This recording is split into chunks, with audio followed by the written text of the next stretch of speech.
Venus Balaji அன்பு வணக்கங்கள். நான் வீனஸ் ஆஸ்ட்ரோ அகாடமி ஜோதிட பேராசிரியர் மற்றும் சோழி பிரசன்ன ஜோதிட ஆராய்ச்சியாளராக இருந்து அனைவருக்கும் போய் ஜோதிடம் சேனல் பண்ணிதான் இருக்கோம். நம்ம சேனலை ஃபர்ஸ்ட் டைம் பார்க்குறீங்கன்னா சப்ஸ்கிரைப் பண்ணிக்கோங்க. பெல் பட்டனில் ஆல் ஆப்ஷன் ப்ரெஸ் பண்ணுங்க. மேஷ ராசி அன்பர்களுக்கு 2025ஆம் ஆண்டு சனி பயிற்சிக்கான பலனை இந்த வீடியோ டீட்டெயிலாக பார்க்க போகிறோம். சனி பயிற்சி அப்படின்னோடனே மேஷ ராசி அன்பர்கள் அப்படின்னு பயப்பட வேண்டாம். முதல்ல மேஷ ராசிக்கு 12ஆம் இடத்துல சனி பகவான் பயிற்சி ஆகுறார். இந்த 12ஆம் இடத்துல சனி பகவான் பயிற்சி ஆகக்கூடிய காலகட்டத்தில் உங்களுக்கு 7.5 சனி ஆரம்பிக்குது. சார் அப்போ 7.5 சனி உண்மையா? கண்டிப்பாக உண்மைதான், அதில் எந்த டவுட்டுமே வேண்டாம். அப்போ நாங்கள் நிறைய கஷ்டப்படுவோமா? அதுதான் பிரச்சனை.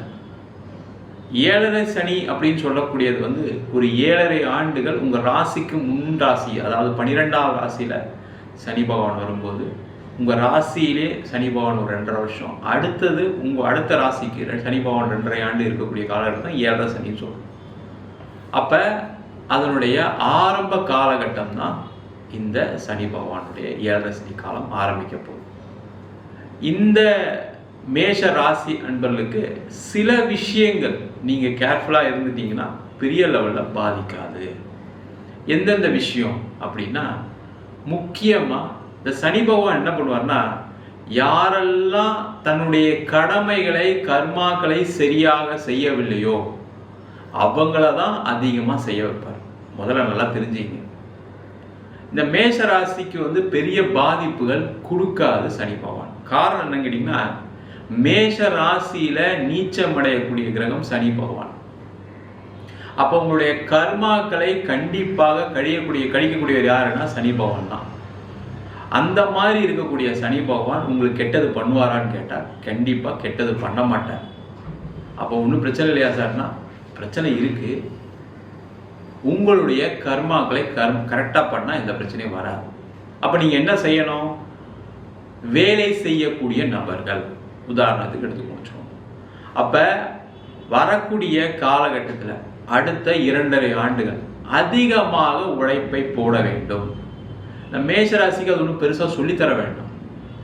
சார் நான் நிறைய உழைப்பு போடுறேன் ஆனாலுமே எனக்கு ரிசல்ட் இல்லை அப்படின்னு சொல்லக்கூடிய சில மேஷராசியில் இருக்கக்கூடிய சில நட்சத்திரங்கள், அதாவது அஸ்வினிக்கும் பரணிக்கும் இந்த பிரச்சனைகள் இருக்கும். அவங்க தான் அதிகமான உழைப்பை போட வேண்டும். சார் கார்த்திகையில் இருக்கவங்க அப்போ பிரச்சனை இல்லையா அப்படின்னா கண்டிப்பாக இருக்குது, ஆனால் பெரிய பாதிப்புகள் இல்லை. அப்போ அதிகமாக உழைப்பு போடணும்னா என்ன அர்த்தம்? உங்கள் கம்பெனியில் உங்களுக்கு வேலை செய்ய சொல்லி நிறைய டார்ச்சர் கொடுப்பாங்க, நிறைய பிரச்சனைகளை ஏற்படுத்துவாங்க.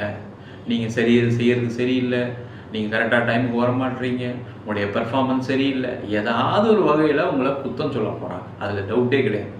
எப்போ? வேலை கம்மியாக செஞ்சால். ஆனால் அதிகமாக நான் உழைக்க போகிறேன் சார், இத்தனை நாள் நான் 10 ஹவர்ஸ் ஒர்க் பண்ணேன், நான் இதுக்கப்புறம் 12 ஹவர்ஸ் ஒர்க் பண்ண போகிறேன்னு முடிவு எடுத்துட்டீங்க அப்படின்னா இந்த சனி பகவானுடைய பிரச்சனைகள் எதுவுமே வராது. கண்டிப்பாக உங்களுக்கான பதவி, உங்களுக்கான சம்பள உயர்வு கிடைத்தே தீரும். இல்லை சார் அது மாதிரிலாம் கொடுக்க மாட்டாங்க சார், நான் ஏற்கனவே நிறைய உழைச்சிட்டேன் சார், என் கம்பெனியில் எனக்கு ஒரு அங்கீகாரம் இல்லை, சம்பளம் இல்லை, பதவி உயர்வு இல்லை அப்படின்னா நீங்கள் வேலை மாற்றம் கண்டிப்பாக பண்ணலாம். ஆனால் வேலை மாற்றம் கண்டிப்பாக பண்ணும்போது நீங்கள் ஒரே விஷயம் என்ன மட்டும் யோசிக்கணும், நம்ம அங்கே வேலைக்கு போகிறோம், இன்னும் அதிகமாக வேலை செய்ய போகிறோம், அதிகமாக பெர்ஃபார்மன்ஸை கொடுக்க போகிறோம். சில பேர் சொல்லுவாங்க, இல்லை சார் என்னால் நான் முயற்சி பண்ணாலும் சில நேரம் நடக்க மாட்டேங்குது. அது உங்கள் ஜாதகத்தினுடைய கர்ம வினை பலனாக சிலதெல்லாம் இருக்கலாம், இல்லை தப்பு ஒன்றும் இல்லை. ஆனாலும் நீங்கள் அதிகமான முயற்சிகளை மேற்கொண்டு வேலை செய்தீர்களானால் பிரச்சனைகள் வராது. அப்போ வேலை மாற்றம் பண்ணலாமான்னா பண்ணலாம். அதுக்காக இல்லை சார் எனக்கு இங்கே ஆஃபீஸில் சரியாக அதிக சம்பளம் கொடுக்கல, வேற ஒரு கம்பெனியில் எக்ஸ்ட்ரா ஒரு 50% தராங்க, நல்ல பொசிஷனு, ஒர்க்கு கம்மியாக இருக்குது, அங்கே தான் பிரச்சனை ஆரம்பிக்குது. எல்லாருமே என்ன நினைப்போம்?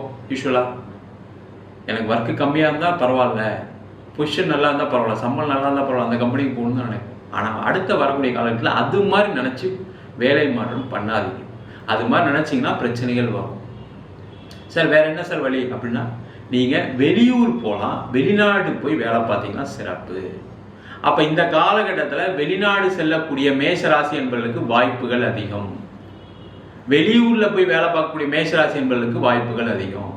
சார் அங்கே போனால் மனைவியை விட்டு போயிடுவேன், குழந்தைய விட்டு போயிடுவேன், அம்மா அப்பா விட்டு போயிடுவேன்.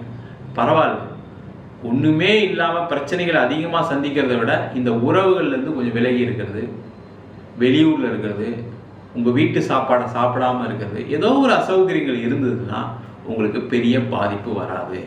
அதனால் வெளியூர் வெளிநாடு பயணம் செய்யக்கூடிய மேஷராசி என்பதற்கு வெற்றி உறுதி, முதல்ல தெரிஞ்சுங்க. அதுக்கப்புறம் தொழில் செய்யக்கூடிய நபர்கள், இந்த தொழில் செய்யக்கூடிய நபர்கள் எல்லாருக்குமே என்ன ஒரு ஆசை இருக்கும், தொழிலில் அடுத்த நிலைக்கு வரணும். அடுத்த நிலைக்கு வர்றதுக்கு என்ன பண்ணுவோம், அதிகமான முயற்சிகள் பண்ணுவோம். அதிகமாக முயற்சி பண்ணும்போது என்ன ஆகும்னா, எல்லா தொழிலையும் பணம் போட்டால் தான் பணம் எடுக்க முடியும் அப்படின்ற ஒரு நிலை.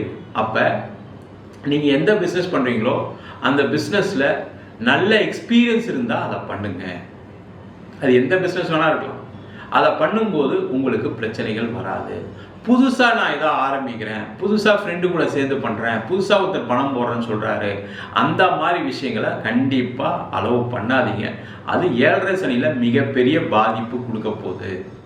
அதில் எந்த விதமான மாற்றம் கிடையாது. என்ன ஆகும்னா லேட் ஆகும். இப்போ நீங்கள் பணம் போடும்போது என்னென்ன நினைப்பாங்க, நம்ம ஒரு லட்சம் போடுறோம், நம்மளுக்கு இவ்வளோ ரிட்டர்ன் வரணும், இத்தனை வருஷம் இது இந்த பிஸ்னஸ் கண்டினியூ ஆகணும், இத்தனை வருஷத்தில் இந்த பிஸ்னஸ் நடக்கும் அப்படின்னு தான் எல்லாமே ஒரு ப்ராஜெக்டை இம்ப்ளிமெண்ட் பண்ணுவோம். அந்த மாதிரி விஷயங்களில் லேட் ஆகும். அதை நீங்கள் முதல்ல புரிஞ்சுக்கிங்க. அப்போ லேட் ஆகும் தெரிஞ்சு பண்ணும்போது நாங்கள் யாராவது இன்வெஸ்ட் பண்ணுறாங்க, 1 லட்சம் போடுறாங்க அப்படின்னா நீங்கள் என்ன சொல்லலாம், இல்லைங்க போடுங்க, கம்பெனி க்ரோ ஆகிறதுக்கு மினிமம் 3 இயர்ஸ் ஆகும், அப்படி இன்ட்ரெஸ்ட் தான் பண்ணுங்கள். அது எந்த ப்ராஜெக்ட் எடுத்தாலும் சரி, உங்களுக்கு அடுத்த மாதம் முடியுதுன்னா கூட நீங்கள் என்ன பண்ணுங்கள், 1 இயர் ஆகும்னு சொல்லுங்கள். அந்த மாதிரி பண்ணிங்கன்னா தொழிலில் கண்டிப்பாக வெற்றிகள் உறுதியாக உண்டு. சார் அப்போ ஏற்கனவே தொழிலாம் சரியில்லாமல் போயிட்டு இருக்கு, அந்த தொழில் நீங்கள் ரெக்கவர் பண்ணலாம், அதில் எந்த ப்ராப்ளமும் வராது. நீங்கள் அதிகமாக உழைப்பை மட்டும் போடுங்க, அதிகமாக யோசிங்க, அந்த தொழிலை பற்றிய பண்ணிங்கன்னா கண்டிப்பாக உங்களோட தொழிலில் மிகப்பெரிய வெற்றி அடையலாம். அடுத்ததாக திருமணம் சார்ந்த விஷயங்கள், உறவுகள் சார்ந்த விஷயங்கள். இந்த உறவு தான் அதிகமாக பாதிக்கப்படுது இந்த 7.5 சனி காலகட்டத்தில். எப்படி ஆகும்னா, மேஷ ராசி என்பர்கள் அப்படின்னு சொன்னாவே மற்றவங்க மேலே ரொம்ப அக்கறையாக இருக்குன்னு நினச்சிக்கிட்டு சில ரொம்ப கோபமாக சில முடிவுகள்லாம் எடுப்பீங்க. அதனால் எப்போவுமே உங்கள் வீட்டில் இருக்கவங்க உங்களை பார்த்தாவே அவர் வந்தால் ஏதாவது சொல்லிக்கிட்டே இருப்பார், ஏதாவது குறை சொல்லுவார், அதை செய்யும் பாரு, இதை செய்யும் பாரு, இது சரியில்லை அது சரியில்லை பாருன்னு ஒரு குறை எப்போவுமே மேஷராசி என்பது மேலே இருக்கும். அது அதிகமாகும். ஏன்னா உங்களுக்கு 7.5 சனி வரக்கூடிய காலகட்டத்தில் என்னென்ன பண்ணுவீங்கன்னா, நிறைய தப்பான டைரக்ஷன் கொடுப்பீங்க. அப்போ அந்த தப்பான டைரக்ஷன் கொடுக்கும்போது என்னாகும், வீட்டில் இருக்கவங்க பாதிக்கப்படுவாங்க. அதனால் குடும்பம் சார்ந்த விஷயத்தில் தேவையில்லாத பேச்சுகளை கம்மி பண்ணிடுங்க. வேற ஒன்றுமே கிடையாது. சனி பகவான் என்ன சொல்வார்னா, வேலையை செய், வேற எதுவும் செய், யோசிக்காத, பேசாத, கண்மூடி வாய்ப்புத்தி இரு அப்படின்னு சொல்லக்கூடிய கிரகம் தான் சனி பகவான். அந்த மாதிரி நீங்கள் எதையும் யோசிக்காமல் கண்ணை மூடிட்டு வீட்டிலேருந்து வந்தீங்க, ஆஃபீஸ்லேருந்து வரீங்க, பிஸ்னஸ்லேருந்து வரீங்கன்னா கண்ணை மூடிட்டு உங்கள் ஃபேமிலி அப்படியே பார்த்துக்கிட்டீங்கன்னா எந்த பிரச்சனையும் வராது. அதேமாதிரி திருமண உறவுகள், அதேமாதிரி புதுசாக கல்யாணம் ஆனவங்க, ஒரு வாழ்க்கையில் இப்போ தான் அடி எடுத்து வைக்கிறீங்க, மேரேஜ் ஆகிருக்கு அப்படின்னா அவங்கெல்லாம் ரொம்ப ரொம்ப கேர்ஃபுல்லாக இருக்கும்.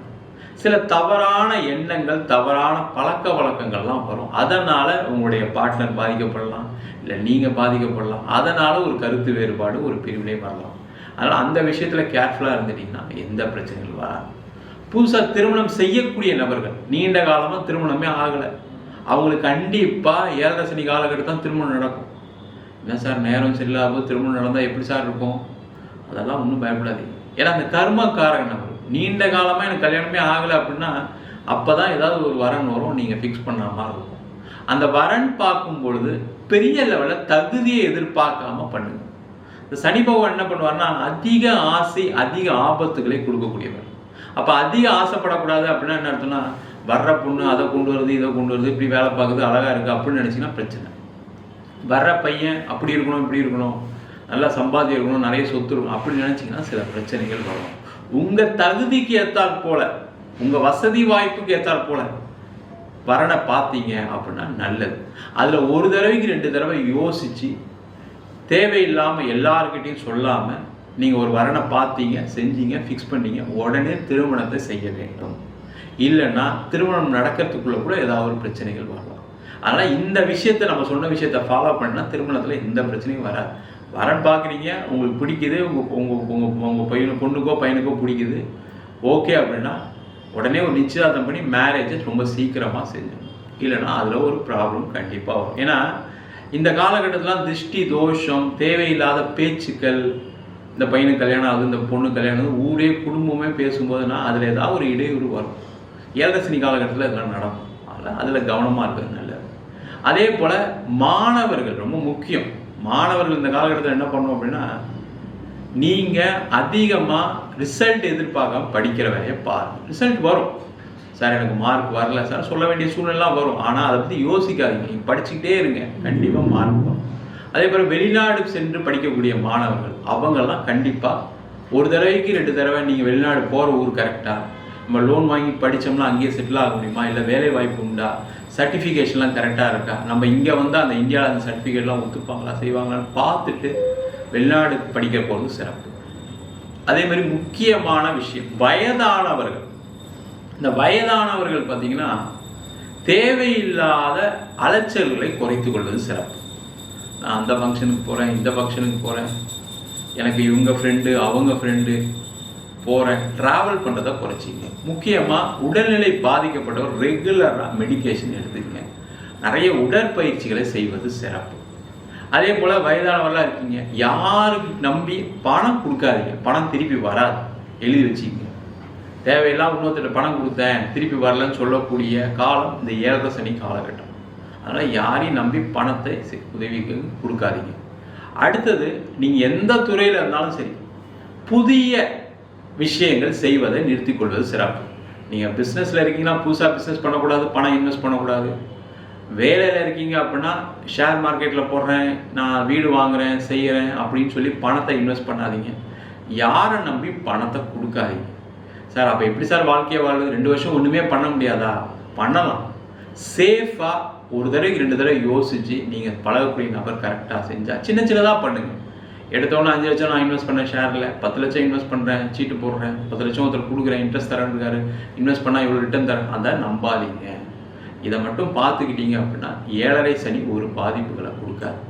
மொத்தத்தில் இதுலேருந்து என்ன தெரியுது மேஷராசி என்பவர்களுக்கு அப்படின்னா, தேவையில்லாத விஷயங்களை யோசிக்காமல் நீங்கள் செய்யக்கூடிய வேலையில் அதிக கவனம் செலுத்தி செய்தீர்களானால் எந்த பிரச்சனையும் வராது. கல்யாணம் ஆகும், பிரச்சனை கிடையாது. குழந்தை பிறக்கும், எந்த பிரச்சனை வராது. வெளிநாடு வாய்ப்புகள் நிறைய வரும், அதை பயன்படுத்திங்க. வெளியூர் வாய்ப்பு வரும், ஒரு டிரான்ஸ்ஃபர் கிடைக்கும், பயன்படுத்திக்கலாம். அதேமாதிரி அரசாங்க வேலைக்கு ட்ரை பண்ணுறவங்க வெளியூரில் அரசாங்க வேலை கிடைப்பதற்கான வாய்ப்பு இருக்குது, அதை முயற்சி செய்யலாம். அதெல்லாம் செஞ்சிங்கன்னா எந்த பிரச்சனையும் வராது. உறவுகள் சார்ந்த விஷயத்தில் மிக மிக கவனமாக இருப்பது சிறப்பு. நம்ம சொன்ன பயிற்சி பலன்கள், அதாவது சனி பயிற்சி பலன்கள் எல்லாமே பொதுவான கோச்சார அடிப்படையில் சொல்லக்கூடிய பயிற்சி பலன்கள். உங்கள் ஜாதகத்தில் ராகு தசை, கேது தசை, சில ராசி அன்பர்களுக்கு சனி தசை, புதன் திசையெல்லாம் மிகப்பெரிய கடன், பிரிவினை, அது மட்டும் இல்லாமல் நீண்ட காலமாக வேலை இல்லை, தொழிலில் பிரச்சனை அப்படின்னு சில விஷயங்களை கொடுக்கும். அதற்கு உங்கள் சுயஜாதகத்தை பார்த்துக்கிறது மிக மிக சிறப்பு. என்கிட்ட ஜாதகம் பார்க்கணும் விருப்பப்பட்டீங்கன்னா கீழே இருக்க நம்பருக்கு வாட்ஸ்அப் பண்ணிட்டு அதற்கான விவரங்களை தெரிந்து கொள்ளலாம். நம்ம ஜாதகம் இல்லாதவங்களுக்கு சிங்கிள் பேஜில் PDF ஃபார்மேட்டில் வெறும் 99 ரூபாய்க்கு ஜாதகம் கொடுக்குறோம். டீட்டெயிலான ஜாதகம் வேணும்னு நினச்சிங்கன்னா வெறும் 300 ரூபாய்க்கு 51 பக்கம் கொண்ட டீட்டெயிலான ஜாதகம் ரிப்போர்ட் கொடுக்குறோம். இதில் பலன்கள் வராது, உங்கள் நோட்டில் இருக்கக்கூடிய டீட்டெயில்ஸ் எல்லாமே வரும். தெளிவாக தெரிஞ்சுக்கிங்க. நம்ம வீனஸ் ஆஸ்ட்ரோ அகாடமியில் வருகின்ற பிப்ரவரி மாதம் 9ஆம் தேதி அடிப்படை ஜோதிட பயிற்சி வகுப்புகள் ஆரம்பிக்கிறோம். கிரகம்னா என்ன, ராசினா என்ன, நட்சத்திரம்னா என்ன, ஒரு ஜாதகத்தை எப்படி பார்க்கறது அப்படின்ற வகுப்பு 3 மாத வகுப்பு ஆன்லைன் வகுப்பாக நடத்துகிறோம். ஆண் பெண் இருபாலரும் படிக்கலாம், வயது வரம்பு கிடையாது, குறைந்த கட்டணத்தில் வகுப்பு நடத்துகிறோம். படிக்கணும் விருப்பப்படுறவங்க, வெளியூரில் வெளிநாட்டில் இருக்கவங்க படிக்கலாம். படிக்கணும் விருப்பப்படுறவங்க கீழே இருக்க நம்பருக்கு வாட்ஸ்அப் பண்ணிட்டு பயிற்சிக்கான விவரங்களை தெரிந்து கொள்ளலாம். உங்களிடம் விடைபெறுவது வீனஸ் பாலாஜி. சர்வஜனா சுகினோ பவத்.